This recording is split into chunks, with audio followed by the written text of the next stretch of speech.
नमस्कार मु डमरुधार जाल संविधान न्यूज रे आपण मानक स्वागत करुची। आज खबर उपरे नजर पकेवा। कलाहांडीर अग्रणी स्वेच्छासेवी अनुष्ठान कर्तव्य दाफ्ता और कलाहांडी मत्स्य विभाग तरफर विश्व मत्स्य दिवस आयोजित। विश्व मत्स्य दिवस भवानीपाटना स्थित एसएन कॉन्फ्रेंस हॉल ठारे कर्तव्य दाफ्ता रिलायंस फाउंडेशन और कलाहांडी मत्स्य विभाग मिलित उद्यम आयोजित हो जाइछि।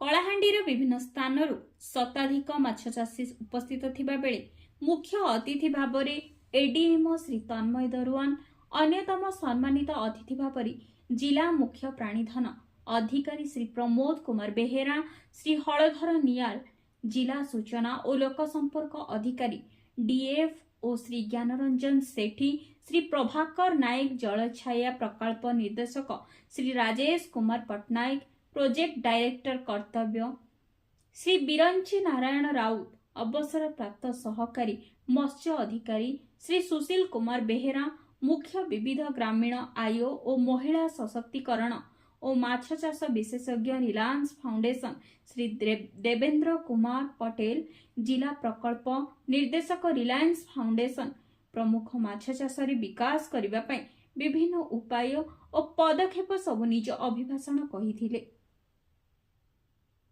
जे विश्व मत्स्य दिवस प्रतिवर्ष नवेम्बर 21 तारिख रे पालन करा जाय। मत्स्य चाषी, मत्स्यजीवी, मत्स्य व्यवसायी और माछ चाष सह प्रत्यक्ष एवं परोक्ष भावे जड़ित थिबा प्रत्यक्ष संगठन और संप्रदाय पक्षरु विश्वव्यापी एही दिवस खूब समारोह रे पालित हुए। माछ एक सुषम, पुष्टिकर, सहज उपलब्ध और स्वादयुक्त होइथिबारु एबे विश्व रे माछ खाउथिबा लोकंक संख्या सर्वाधिक रहिछि। प्रत्येक विकासशील देशगुड़िकर प्रगति पछरे मत्स्य संपदर भूमिका उल्लेखनीय।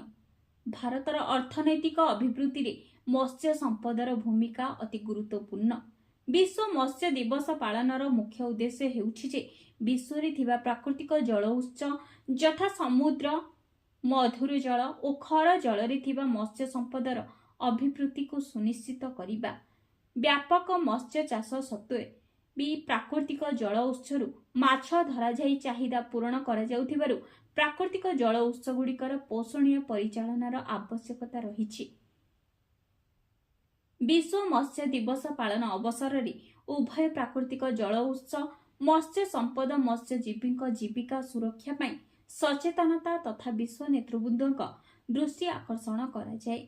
जल संपद, मत्स्य विविधता सुरक्षा को दृष्टि दिया जाई पारिले विश्व मत्स्य दिवस पालन सफल होई परिबो।